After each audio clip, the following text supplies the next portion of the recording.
Okay, so we just mentioned that the hypothalamus produces some regulatory hormones that travel via the hypothalamo-hypophyseal portal system and comes to the anterior pituitary. And in response to those regulatory hormones, the anterior pituitary releases a bunch of other hormones that targets different glands and different organs of the body, right? So this picture is showing us how the hypothalamus, how the regulatory hormones released by the hypothalamus causes the anterior pituitary to release multiple hormones. If you look, we have hypothalamus here, and these are, in this box, we have all the regulatory hormones that are produced by the hypothalamus. Now, there are two types of regulatory hormones. If you look into the box, we have some releasing hormones and we have some inhibiting hormones, right? And these releasing hormones travel via the hypothalamo-hypophyseal portal system to the anterior pituitary, and in response to the releasing hormones, the anterior pituitary releases other hormones that targets multiple different organs of the body. Now let's talk about it some more. So for example, in green, we see one releasing hormone called thyrotropin releasing hormone. This hormone is released from the hypothalamus. It comes to the anterior pituitary, and in response to the thyrotropin releasing hormone or TRH, the anterior pituitary releases TSH or thyroid stimulating hormone that comes via blood and targets the thyroid gland to produce thyroid hormone. Next,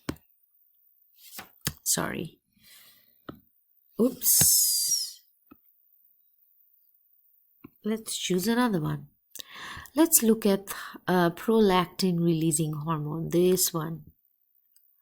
So PRH is produced and released from the hypothalamus. PRH then comes to the anterior pituitary, and in response to PRH, the anterior pituitary releases a hormone called prolactin. Prolactin acts on the mammary gland to stimulate milk production. You get the idea. Now I have drawn out a chart. This is something that I usually draw on the whiteboard in my regular class. I have just drawn it out for you to give you an idea of how it actually looks in my classroom. So right here, we are looking at the hypothalamic control of the anterior pituitary gland. So the hypothalamus, as we know, produces regulatory hormones. There are two groups of regulatory hormones. We see the releasing hormones and we also see the inhibiting hormones. We will talk about 5 releasing hormones that are released from the hypothalamus, and these are TRH or thyrotropin releasing hormone, PRH or prolactin releasing hormone, GnRH or gonadotropin releasing hormone, CRH or corticotropin releasing hormone, and then GHRH or growth hormone releasing hormone. Then we also have 2 inhibiting hormones released from the hypothalamus, and these 2 are PIH or prolactin inhibiting hormone and GHIH or growth hormone inhibiting hormone. Alright, so all these releasing hormones and inhibiting hormones, they target the anterior pituitary. These hormones travel via the hypothalamo-hypophyseal portal system and are carried or transported to the anterior pituitary gland. And in response to these hormones, the anterior pituitary releases other hormones that target specific glands and cells of the body. So let's review this in more details. So, the thyrotropin releasing hormone, which is released from the hypothalamus, comes on the anterior pituitary, and in response to that, the anterior pituitary releases TSH, or thyroid stimulating hormone, that obviously stimulates the thyroid gland to produce thyroid hormone.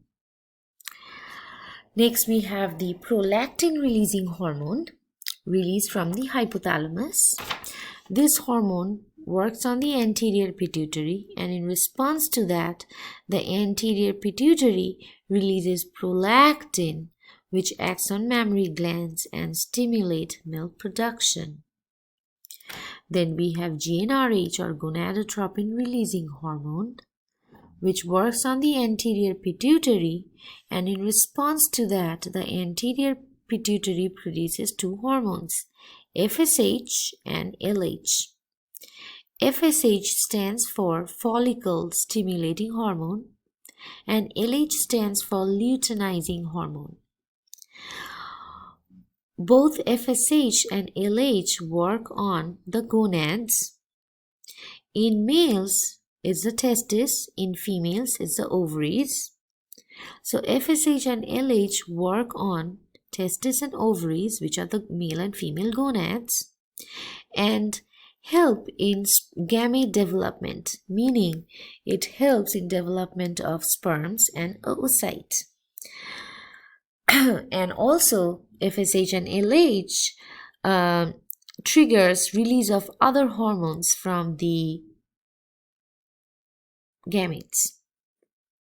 Alright, the next one is corticotropin releasing hormone, which is released from the hypothalamus, targets the anterior pituitary, and in response to that, the anterior pituitary releases a hormone called ACTH, or adrenocorticotropic hormone.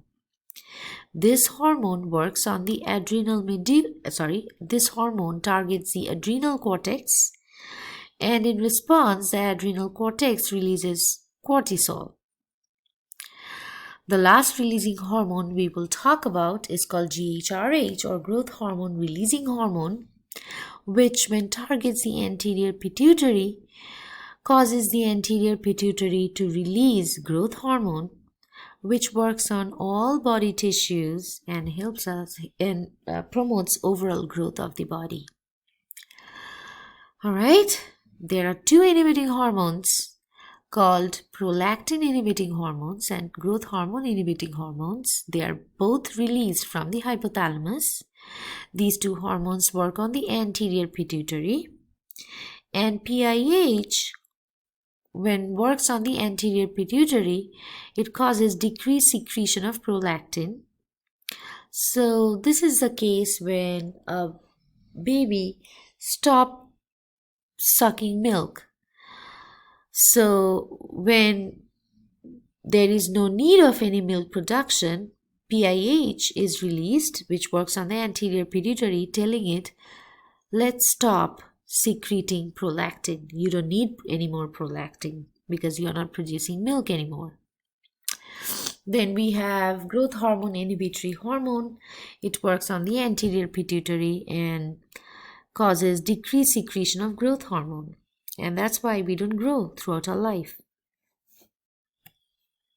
Okay, now let's look at the hypothalamic control of the posterior pituitary hormones.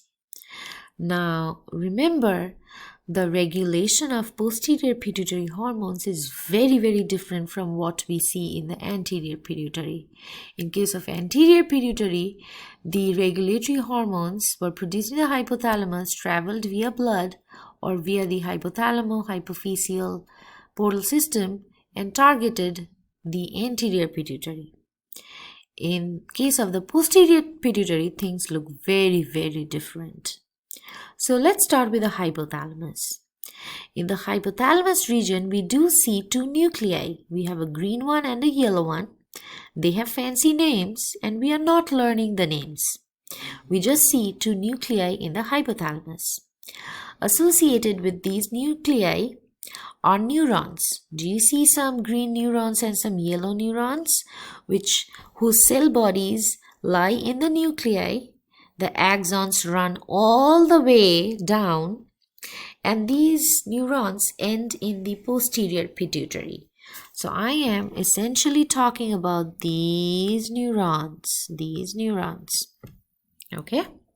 Now, these neurons are also called neurosecretory cells because within the cell bodies of these neurons, so within here, hormones are produced, and those hormones then travel all the way down the axon, and these hormones are exocytosed from the axon terminals into the posterior pituitary, and these hormones stay in the posterior pituitary until it gets a stimuli to be released.